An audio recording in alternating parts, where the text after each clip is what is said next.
Hello student, स्वागत है एक बार आपका फिर से मिश्री के यूट्यूब के स्टडी मंत्र चैनल पर। Today we will discuss about रोन के प्लांट लाइफ फॉर्म्स के ऊपर आज हम डिस्कस करने वाले हैं। तो सबसे पहले हम लोग नोट डाउन करते हैं introduction.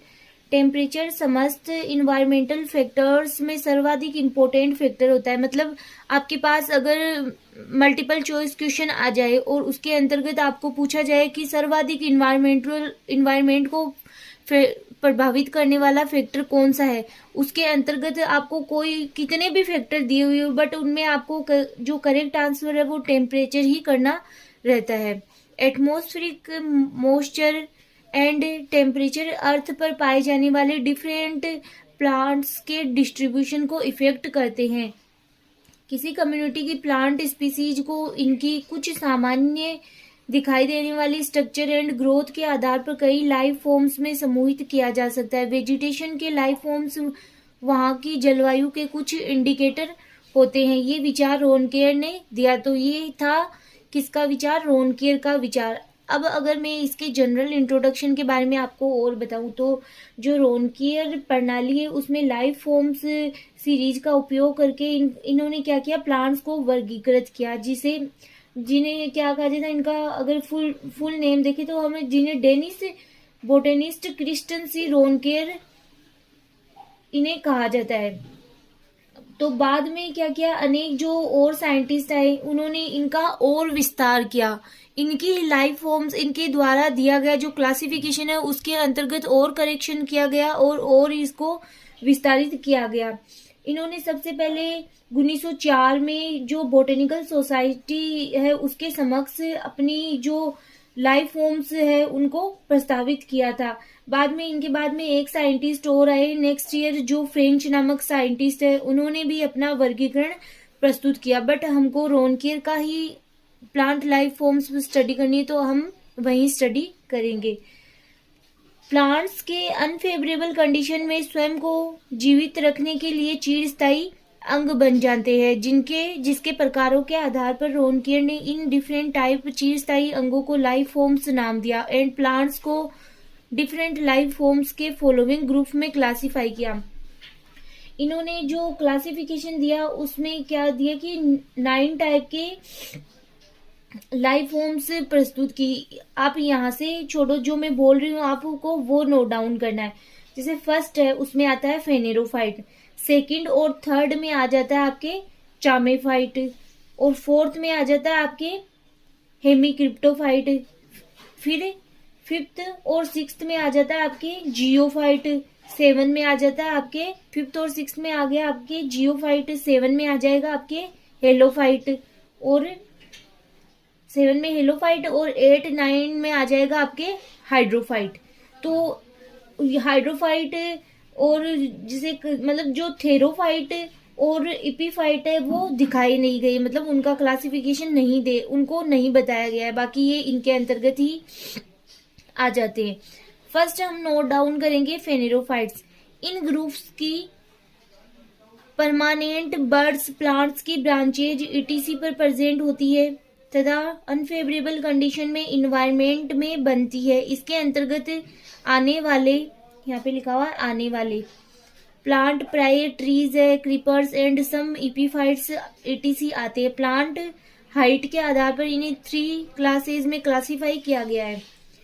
Mega phanerophytes, mesophanerophytes, micro phanerophytes, nano phanerophytes. तो ये क्लासिफिकेशन किया गया है, ये इसके अंतर्गत ही क्लासेस आ गई। तो मेगा फेनेरोफाइट्स के अंतर्गत है आपके perennial plants more than 30 metre tall. Mesophanerophytes के अंदर है 8 to 30 मीटर हाइट वाले प्लांट आ जाते हैं इसके अंतर्गत। माइक्रोफेनेरोफाइट के अंदर है 2 से 8 मीटर हाइट वाले प्लांट। नैनोफेनेरोफाइट्स के अंतर्गत आपके 2 मीटर से कम हाइट वाले प्लांट आ जाते हैं। चामेफाइट्स, इसमें पेरेनियल बर्ड्स और शूट अपेक्स स्टेम पर और लैंड सरफेस के निकट स्थित होते हैं। इस सीरीज के प्लांट 25 सेंटीमीटर से भी कम हाइट वाले होते हैं।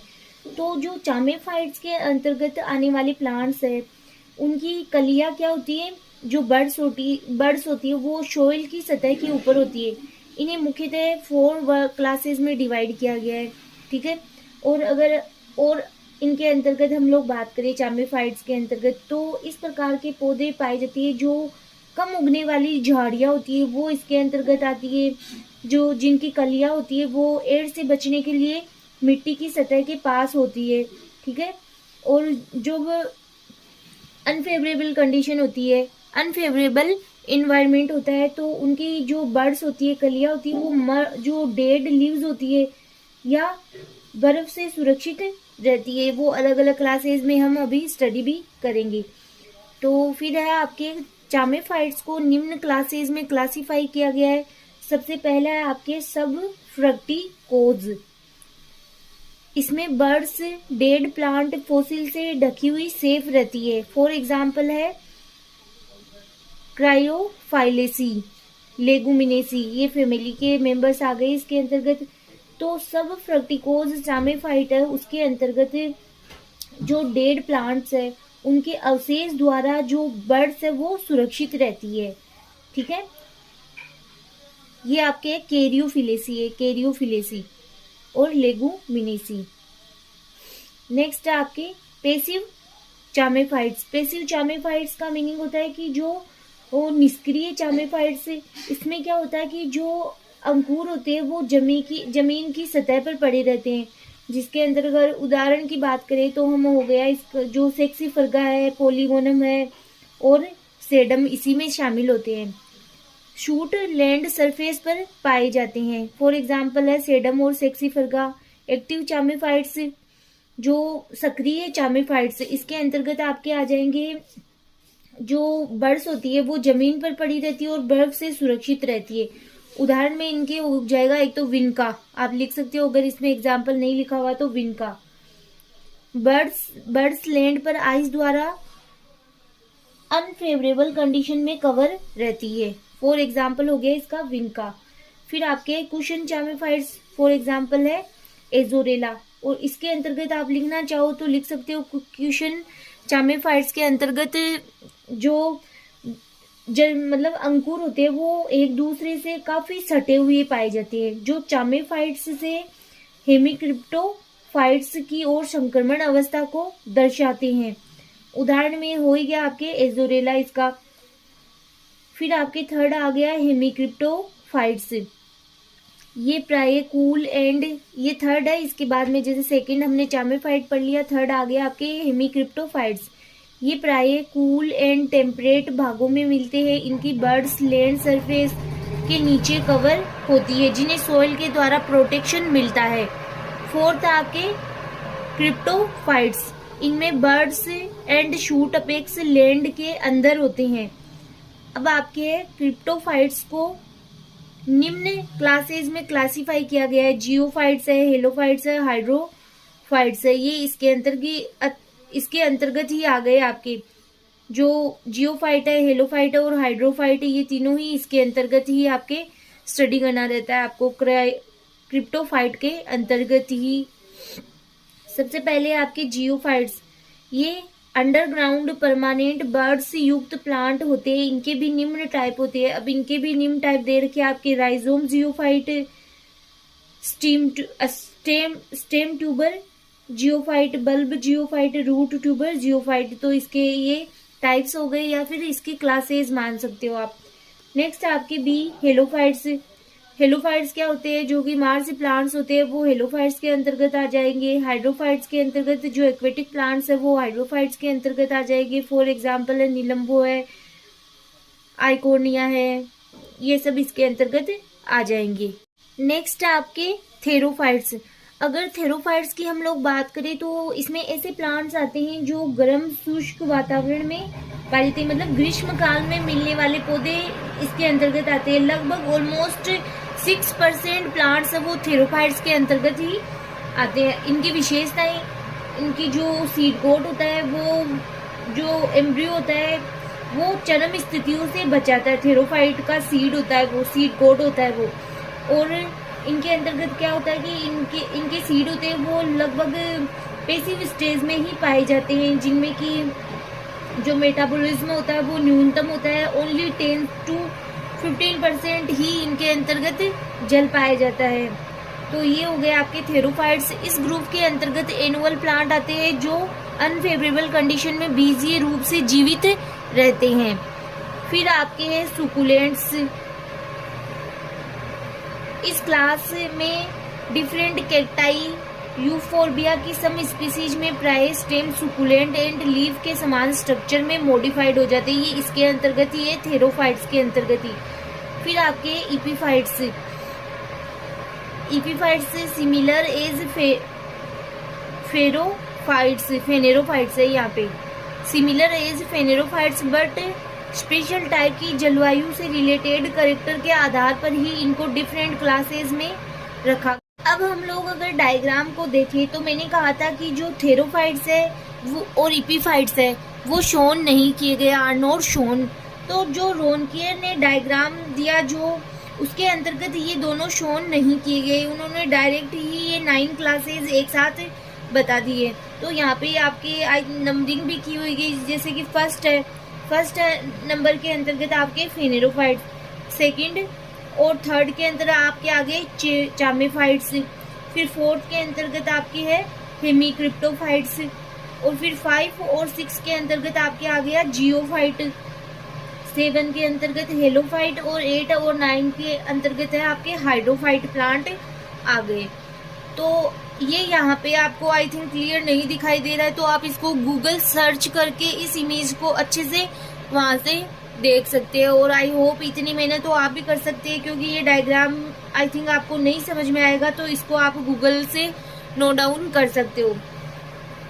आगे इसी के अंतर्गत एक टॉपिक और है आपके बायोलॉजिकल और फाइटोक्लाइमेटिक स्पेक्ट्रम किस प्रकार से प्राप्त किया जाता है, इसको भी हम इसी के अंतर्गत स्टडी करेंगे। रोनकेयर के लाइफ फॉर्म मेथड के अनुसार किसी प्लांट की स्टडी में बायोलॉजिकल स्पेक्ट्रम को रिप्रेजेंट किया जाता है। किसी भी प्लांट कम्युनिटी में प्रेजेंट डिफरेंट टाइप के लाइफ फॉर्म्स का प्रोपोर्शनल रिप्रेजेंटेशन उस कम्युनिटी का बायोलॉजिकल स्पेक्ट्रम कहलाता है। इसमें डिफरेंट लाइफ फॉर्म्स की प्रतिशत मात्रा रिप्रेजेंट की जाती है। किसी भी प्लांट कम्युनिटी का बायोलॉजिकल स्पेक्ट्रम प्राप्त करने के लिए सर्वप्रथम इसमें प्रेजेंट डिफरेंट टाइप के लाइफ फॉर्म्स की ग्रुप वाइज कैलकुलेशन, यहाँ पे कैलकुलेशन ही लिखा हुआ है, कैलकुलेशन की जाती है, गणना की जाती है, एवं ईच टाइप की लाइफ फॉर्म्स की प्रतिशत मात्रा प्राप्त कर ली जाती है। इस प्रकार डिफरेंट लाइफ फॉर्म्स की प्रतिशत मात्रा उस कम्युनिटी स्पेशल के बायोलॉजिकल स्पेक्ट्रम को रिप्रेजेंट करती है। तो ये हो गया आपके बायोलॉजिकल स्पेक्ट्रम की, जो किसी भी प्लांट कम्युनिटी का बायोलॉजिकल स्पेक्ट्रम है उसको प्राप्त करने के लिए सबसे पहले क्या किया जाता है, डिफरेंट टाइप के जो लाइफ फॉर्म्स है उनको ग्रुप वाइज उनकी कैलकुलेशन की जाती है, गणना की जाती है। फिर जो प्रत्येक टाइप के लाइफ फॉर्म्स है उनकी प्रतिशत मात्रा प्राप्त कर ली जाती है, और फिर इनके क्या किया जाता है, जो इनको ग्राफ से रिप्रेजेंट किया जाता है, या फिर इसे जो स्पेक्ट्रम बनता है उसे ही कहा जाता है बायोलॉजिकल स्पेक्ट्रम से इसे रिप्रेजेंट किया जाता है। रोनकेयर ने इस मेथड के द्वारा होल वर्ल्ड का बायोलॉजिकल स्पेक्ट्रम प्राप्त किया है। इसके अनुसार वर्ल्ड के फ्लोरा में डिफरेंट टाइप के लाइफ फॉर्म्स की प्रतिशत मात्रा क्रमशः इस प्रकार है, फेनेरोफाइट्स है 46, चामेफाइट्स है 9, हेमिक्रिप्टोफाइट्स है 26, क्रिप्टोफाइट्स आपके हो गए 6 एंड थेरोफाइट्स आपके 13। फिर इनको क्या किया, बायोलॉजिकल स्पेक्ट्रम में रिप्रेजेंट कर दिया। पहले तो इनकी प्रतिशत मात्रा निकाली और फिर इनका बायोलॉजिकल स्पेक्ट्रम बनाया। इसे रोनकेयर का नॉर्मल बायोलॉजिकल स्पेक्ट्रम भी कहा जाता है। लोकल कंडीशन में यदि किसी प्लांट कम्युनिटी के बायोलॉजिकल स्पेक्ट्रम को प्रिपेयर करके इसकी तुलना रोनकेयर के नॉर्मल स्पेक्ट्रम से की जाए तो स्पष्ट होता है कि लोकल कंडीशन में थेरोफाइट्स की संख्या नॉर्मल स्पेक्ट्रम की तुलना में अधिक होती है। यह रीजन स्पेशल के ड्राई एंड डेजर्ट, यहाँ पे डेजर्ट लिखा हुआ है, डेजर्ट कंडीशन का परिचायक है। तो इस प्रकार के प्लांट्स कहाँ पाए जाते हैं, जैसे मैंने बताया गर्म और शुष्क कंडीशन में पाए जाते हैं, क्योंकि यहाँ डेजर्ट क्लाइमेट में ड्राई कंडीशन बहुत लॉन्ग टाइम तक विद्यमान रहता है, वहाँ थेरोफाइट्स की बहुलता पाई जाती है। कि गंगा के प्लेन एरिया की जलवायु जो कि वनों के लिए अधिक उपयुक्त है, अतः यदि वहाँ के बायोलॉजिकल स्पेक्ट्रम की स्टडी की जाए तो फेनेरोफाइट्स का प्रतिशत निश्चित ही अधिक होना चाहिए, बट ऐसा नहीं होता है। यहाँ भी थेरोफाइट्स की बहुलता ही पाई जाती है। इसका रीज़न ह्यूमंस है, एनिमल्स द्वारा यहाँ की वेजिटेशन को इफेक्ट करना होता है, क्योंकि यहाँ का जो एरिया भी है वो ह्यूमंस के कारण क्या होता है, हो गया है, इफेक्ट हो गया, और यहाँ की कई वेजिटेशन है वो नष्ट हो चुकी है। तो यहाँ पे क्या है, थेरोफाइट्स प्लांट्स उनकी ही बहुलता पाई जाती है। ये आपके बायोलॉजिकल स्पेक्ट्रम हो गया, जो डायग्राम ये रोनकेर के प्रतिशत मात्रा के आधार पर बनाया गया है, ये बायोलॉजिकल स्पेक्ट्रम। तो आज के लिए इतना ही। नेक्स्ट लेक्चर में नए टॉपिक के साथ फिर मिलेंगे।